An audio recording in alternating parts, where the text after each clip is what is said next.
Hello and welcome to session 13 of our Bible study on the book of Acts. We're in chapter 16 of that book.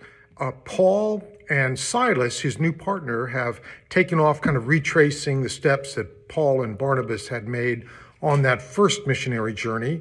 You remember Paul and Barnabas had a falling out over the young man John Mark. Barnabas wanted to give him a second chance. Paul said, no, he's already let us down once. So now Paul, with Silas and a young man, Timothy,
to explain the Jerusalem Compromise and the letter to them. Okay, the letter that the church in Jerusalem had written about abstaining from certain things and the importance of cooperating together. And a couple of places they were not able to work that out to go, and Paul and Silas and Timothy took that as a sign that God didn't want them to go there. But then Paul had a vision, a dream of a Macedonian man calling them to come, and so they put forth every effort to go. So as we move to the next section, verses 11 to 15, just take a moment to remind you that the book of Acts is not a travelogue. It's not a diary of the experiences of Paul and Silas or any of the others. It is more like a gospel than any other. And so those remembered and historical events that happened, all these encounters, they are put here in order to further the message, the scope of Acts, and that is the spread of the gospel message.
and the wealthy.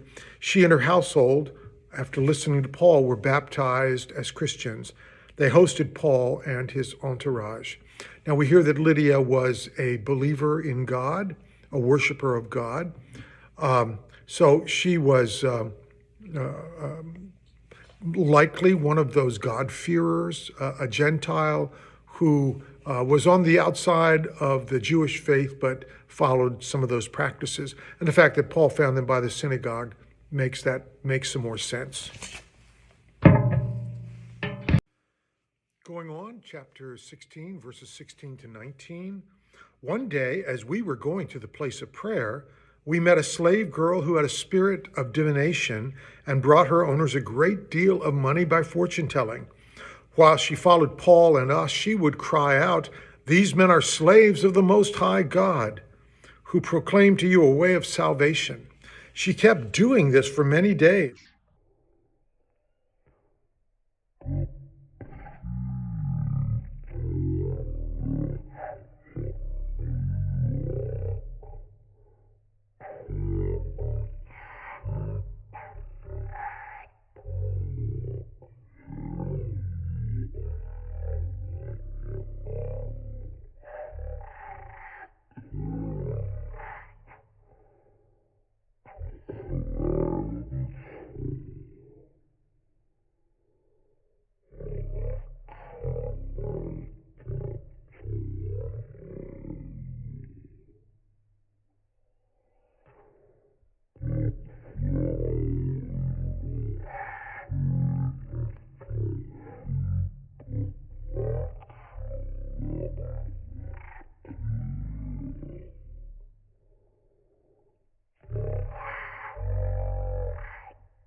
but it reminds us of the low value placed on human life in that culture.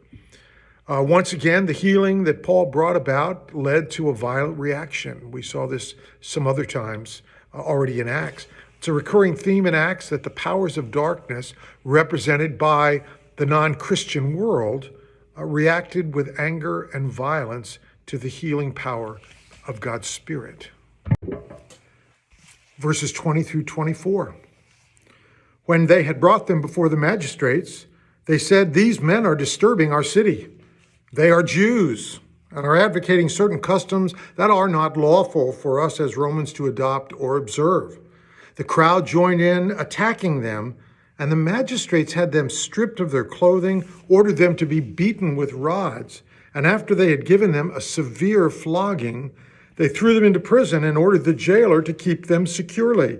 Following these instructions, he put them in the innermost cell and fastened their feet in the stocks. So Paul and Silas, and perhaps Timothy and others in their entourage, were condemned, seemingly without a real trial. The crowd turned against them, I think hoping to see some suffering, and they caused a lot of anxiety, a lot of strong fervor. After all, this was a group of foreigners. They were advocating strange ways, and crowds like to see people, especially foreign people, suffer. The implied message of Acts was that, theologically speaking, the evil Roman world could not stand to see God's healing presence demonstrated, because this violent reaction to healing incidents, this is not the only time it happens in Acts. And so Paul and Silas, and perhaps the others, were publicly stripped of their clothing. They were stripped naked publicly, and for Jews, this would have been a shameful act in itself. There was a strong nudity taboo in Judaism. Again, thinking back to crucifixion, one of the aspects of crucifixion that was so heinous for the Jews was the fact that there was public nudity involved. The victim was naked on the cross and exposed for all to see. But they were severely beaten and thrown into prison as though they were the worst of all criminals. This, at the least, seems an overreaction. The story is hyperbolic in terms of the things that happened, but again, theologically shows the anger, the reactivity of the Roman world to the message of the gospel. And then going on in verses 25 to 34, about midnight, Paul and Silas were praying and singing. They were singing hymns to God, and the prisoners were listening to them.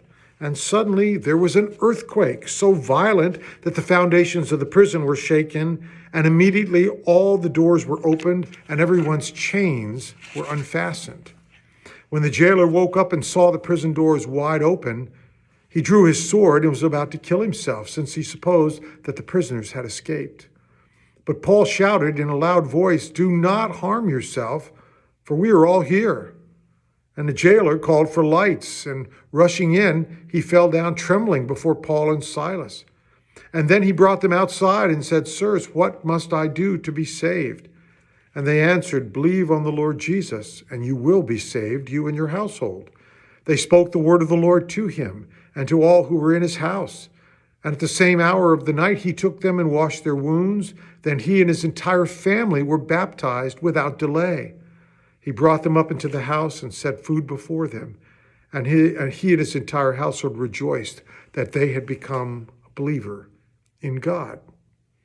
So at midnight, following that severely violent treatment by the magistrates, midnight was a very symbolic time. You know, it's the time in which the world maybe moves into a time of evil. But at midnight, Paul and Silas, instead of groaning and moaning over the pain they were in, nursing their wounds, they were singing hymns and they were praying to show their trust in God's providence. And suddenly an earthquake broke apart the jail, broke everyone's chains off.